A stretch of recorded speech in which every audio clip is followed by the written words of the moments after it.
اسلام کس طرح کی خلافت چاہتا ہے؟ امیر المومنین خلیفۃ المسلمین حضرت عمر فاروق. سنا حکومت کس کو کہتے ہیں؟ حضرت عمر گزر رہے ہیں، فجر کی نماز کے بعد 2 گلیاں رہ گئی ہیں، آج پورا نہیں ہو سکا آپ کا دورہ، جو رات کو نقاب پہن کے 2 گلیاں رہ گئیں تو نقاب اوڑھ کے ہی فجر کے بعد نکل گئے. ایک چھپر ہے چھوٹا سا، ایک کٹیا ہے جھونپڑی، بوڑھی اماں بیٹھی ہے. عمر فاروق گزرنے لگے، بوڑھی کو پریشان دیکھا، اماں جی اجازت ہو تو اندر آ جاؤں؟ بوڑھی کہنے لگی چل دوڑ جا، اپنا کام کر، کیوں اجازت دوں؟ تیری مہربانی اماں آنے دو. کیا دوڑ جا؟ تیری مہربانی اماں گزارش ہے، چلو آ جاؤ.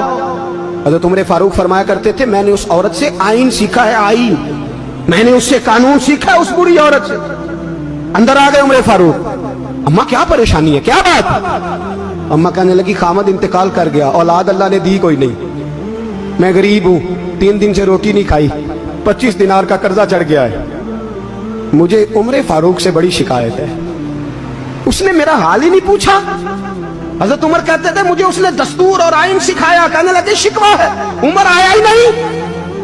حضرت عمر کہنے لگے اماں، عمر کو کیا پتا کہ تو اس حال میں ہے، اماں دستور بیان کرتی ہے، اماں جمہوریت کا اعلان کرتی ہے، کہتی ہے نہیں پتا عمر کو.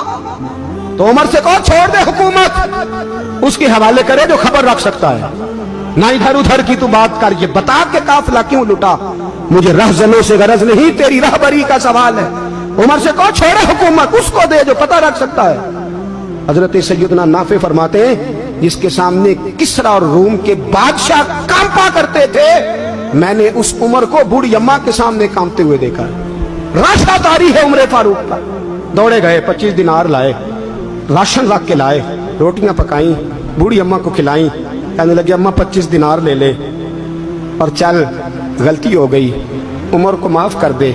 اماں بول کے کہنے لگی میں نہیں معاف کرتی، میں تو پکا پھل لوں، بس گرنے والی ہوں، ایک دفعہ قبر میں جا لینے دے، میرے رسول آئیں گے تو میں عمر کی شکایت کروں.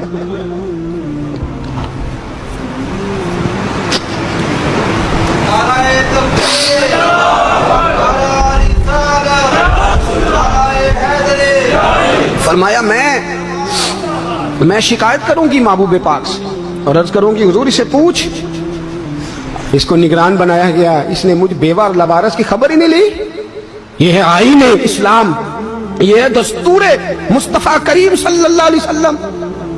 یہاں کتنے غریب بھوکے سوتے ہیں، کتنوں کے بچے روز اغوا ہوتے ہیں، کتنی مصیبتیں. گورنمنٹ کہتی ہے کچھ بھی نہیں، افواہ ہے. افواہ ہے تو اس کا علاج کیوں نہیں ہوتا؟ آپ میدان میں سرے عام آ کے اس کا اعلان کیوں نہیں کرتے؟ جاگیے اور سنیے میری بات. حضرت سیدنا فاروق اعظم نے 25 دینار دیے، پھر اس اماں کو کھانا دیا. کوئی برادری نہیں اس اماں کی، کوئی ووٹ بینک نہیں، کوئی یہ اماں کسی بڑی برادری کی نہیں جس کا 2 لاکھ ووٹ ہو. امیر المومنین ہو کے عمر فاروق اماں کے قدموں میں بیٹھ گئے. کہنے لگے اماں عمر کمزور ہے، حضور کا سامنا نہیں کر سکتا، تیری مہربانی نبی پاک کے سامنے شکایت نہ کرنا.